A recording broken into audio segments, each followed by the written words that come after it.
Меня зовут Замира Каримова, я врач-педиатр по профессии и имею стаж довольно уже большой, 25 лет именно в клинической педиатрии и более 15 лет работала в международных организациях по реализации медицинских проектов. Суть нашей работы заключалась в том, чтобы в основном вести детей на своем участке, проводить диспансеризацию, профилактические прививки, и одновременно мы лечили больных, амбулаторных больных, и старались не допускать появления смертности. Тогда, в наше время, когда я работала участковым врачом, детская смертность была очень большой проблемой, и мы старались.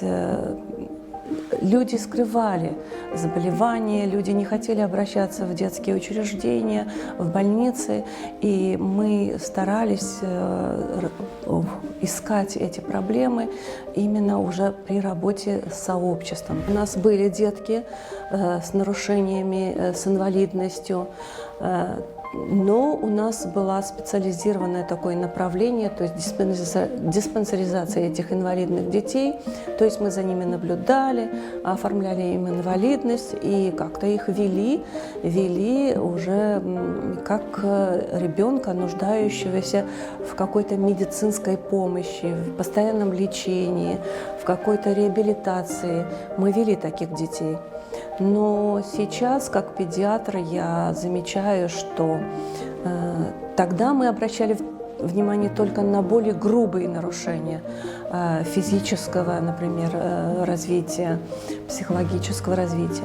А сейчас я замечаю, что таких детей с нарушениями в развитии становится больше и больше. На основании своего опыта работы с медицинскими проектами я поняла, что большую роль играет повышение уровня знаний родителей по вопросам здоровья. Именно незнание родителей, как обращаться, когда обращаться, как ухаживать за ребенком, как правильно кормить, приводит к тому, что дети у нас все-таки обращаются в поздней стадии заболевания, в тяжелом состоянии.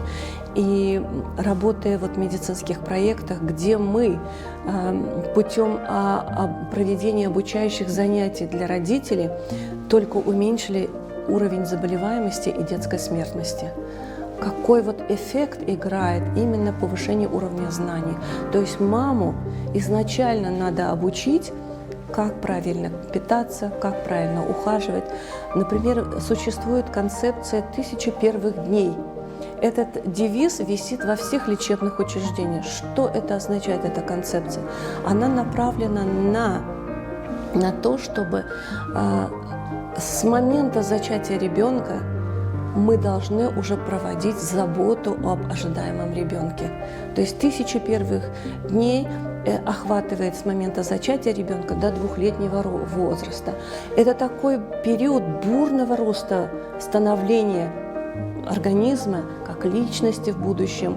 То есть в этот период необходимо обратить внимание, начиная с питания матери, с отдыха матери, с наблюдения ее под медицинскими работниками, лечения анемии и других сопутствующих заболеваний. Рождение ребенка в медицинском учреждении. У нас до сих пор в дальних районах имеются домашние роды. Затем обратить внимание на исключительно грудное вскармливание ребенка, на своевременное введение дополнительного питания и уже дальнейшее на разнообразное полноценное питание ребенка. Это все должно происходить параллельно с наблюдением за навыками развития ребенка. То есть каждый ребенок имеет свои определенные навыки в определенном возрасте. И если мама знает, что тот или иной навык своевременно не появился, это должно послужить сигналом к тому, чтобы она уже обратилась, потому что она день и ночь с этим ребенком, она видит этого ребенка, как он развивается. А врачи уже смотрят на ребенка только тогда, когда родители обращаются. И поэтому в первую очередь надо обучать родителей, мам особенно. Для этого есть, конечно, в поликлиниках школы матерей, но, к сожалению, многие из них ради галочки и работу, вот полноценную работу по обучению именно беременной женщины, по развитию, по навыкам развития ребенка, эта работа ведется слабая. Хотя у нас есть центры формирования здорового образа жизни, основной функцией которой является именно санитарно-просветительная работа среди родителей, среди населения. Ну, эти сферы, конечно, надо улучшать, и, конечно, основа будет ложиться уже в обучающих учреждениях, в медицинских институтах, в медицинских колледжах, где основы мы должны закладывать вот там. К сожалению, медицинские учреждения, обучающие учреждения направлены больше на клинику, на лечение болезни. Да, это нужно, да, конечно, это важно, но заниматься профилактикой, заниматься санитарно-просветительной работой – это основа основ всего.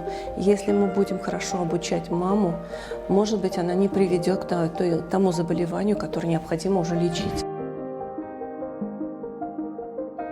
Программа раннего вмешательства мне очень нравится как педиатру, потому что он учитывает все вот эти моменты, когда не только вот именно уже у ребенка с нарушением надо работать, но, может быть, еще и у детей, у которых только риск появления этих нарушений. Вот в этот момент тоже надо работать. Именно в раннем развитии идет бурный процесс становления мозга у других органов. И по навыкам можно определить, то есть ребенок будет нормально развиваться или все-таки у него будет задержка. Когда приходят родители и говорят, ребенок мой не разговаривает, а ребенку уже больше 3 лет, я начинаю потихоньку спрашивать, а вы читаете ему книжки, вы рассказываете ему сказки, вы с ним разговариваете? Мамы пожимают плечами. Вы знаете, вот где корень того, что наш ребеночек почему-то не говорит. Может быть, мы с ним не разговариваем, может, мы не читаем книжки, мы не раскрасываем с ним краски. То есть ребенка все время надо с ним говорить. Наш традиционный менталитет заключается в том, что решающее слово в семье играет свекровь. И как обычно, невестка, она, конечно, не имеет права слова, не имеет права голоса в этой семье. И, конечно, она прислушивается к тем словам свекрови. Например, свекровь говорит, ну ничего, папа тоже был такой же, мол, появится, заговорит потом, попозже. То, естественно, эта невестка будет думать, ага, значит, это нормально, раз ребенок своевременно не заговорил, своевременно не пошел, значит, он позже разовьется. Вы видите, мы пропускаем время, то есть упускается то время, важное время, когда можно было с этим ребенком позаниматься, можно было бы восстановить тот или иной навык, который по какой-то причине задерживается. Поэтому надо обучать наших матерей, больше с ними разговаривать, потому что они нуждаются в этом обучении, нуждаются. И я помню даже, когда я работала в поликлинике, я подробно всегда мамам объясняла, как носик чистить, как в носик капать, как его натирать, как ухаживать, как поить лекарства. Тогда как доктор, которая сидела рядом, сказала, вы знаете, вы очень много говорите. И я сказала, доктор, может быть, вы не на своем месте? Я, как доктор, должна объяснять маме, потому что молодая мама этого не знает. Медицинские работники несколько грубоваты в отношении родителей бывают, не все, конечно. Но вот работая именно в международных организациях, я поняла, что доброжелательное отношение к родителям, доброжелательное отношение к самому ребенку очень играет большую роль. Оценка развития ребенка, она всегда была. Вот я помню, с института еще мы знали, какие основные навыки должны в том или определенном возрасте появляться. Но, как я говорила раньше, наши медицинские работники, конечно, больше заняты лечением, больше заняты написанием рецептов. Да, и во время профилактических даже приемов автоматически все это делают там, сидит там, ползает, но это все автоматом. А вот посидеть, посмотреть этот навык, как у него этот навык развивается, для этого нет времени, понимаете? Вот такая сложилась ситуация, что нет у наших педиатров времени сидеть час, полтора часа с этим ребенком заниматься. Так и должно быть. Потому что я часто бываю в Европе, я часто бываю за границей, и я вижу, как ведется прием тех врачей. Я думаю, что у нас будет хорошо, если мы уже сейчас задумаемся о внедрении вот этой программы раннего вмешательства в университеты наши, в наши обучающие лечебные учреждения, в наши медицинские колледжи, институт наш медицинский. И если мы внедрим это в обучающую систему, эту программу, если мы обучим всех уже работающих медицинских работников, это будет работать, но для этого нужно время. Время и средства, чем, конечно, наша система здравоохранения пока не владеет. Когда ребенок приходит с ДЦП, это уже ясно, что ребенок был у врача-невропатолога, что получает свои какие-то медицинские процедуры. То есть мама уже приходит, смирившаяся с тем, что у ребенка такие грубые нарушения, но с надеждой на восстановление. И первое, что они говорят: хочу, чтобы ребенок пошел. Ну вот начинаешь спокойно им объяснять, что восстановительный процесс очень трудоемкий процесс, что надо набраться терпения, что продолжение лечения невропатолога, конечно, обязательно, потому что он назначает препараты, которые действуют на очаг этого возбуждения или, например, очаг на мозгу. Но терпение в том смысле, что вот каждый навык требует определенного времени для восстановления тех или иных функций. И работа наших специалистов, особенно специалистов по движению, я вижу, что эффект есть, но это требует очень длительного периода, усердия со стороны мамы, потому что специалист только может показать и научить эту маму, а 24 часа ребенок проводит рядом с мамой, и вот ее усилия, помощь членов семьи только дадут эффект. Один специалист этого добиться не может. Или, например, мама приходит с ребенком аутистом, и во время скрининга мы обнаруживаем, что да, есть эти расстройства. Она в первую очередь впадает в шоковое состояние. Конечно, это слезы, это шоковое состояние, это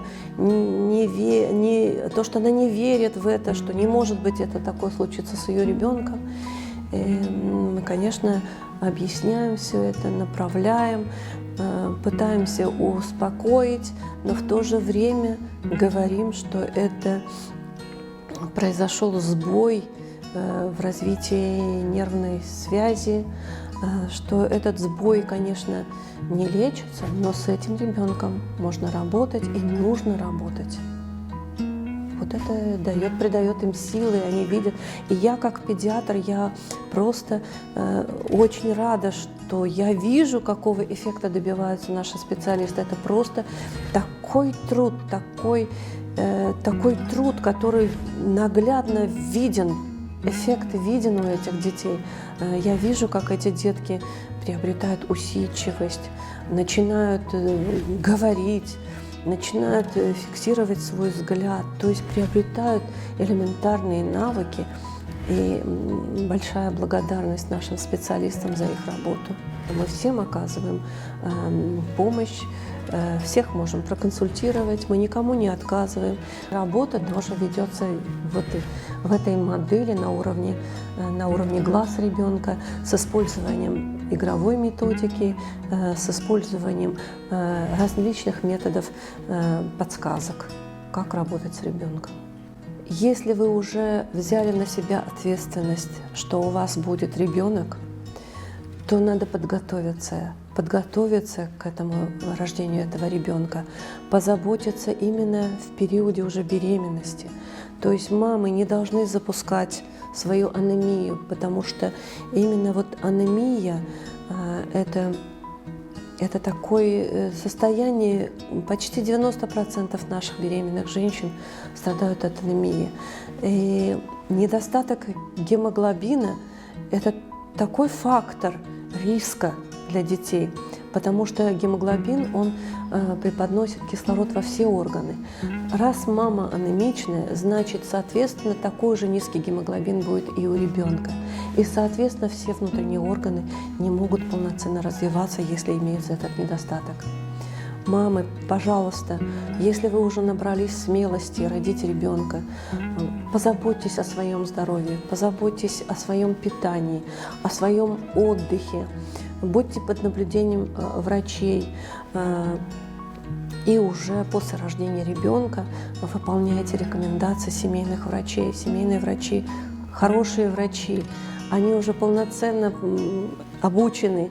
Раньше мы как-то их делили на терапевтов, на педиатров. Сейчас все уже семейными врачами работают и знают все подходы и в педиатрической сфере, и в акушерской сфере.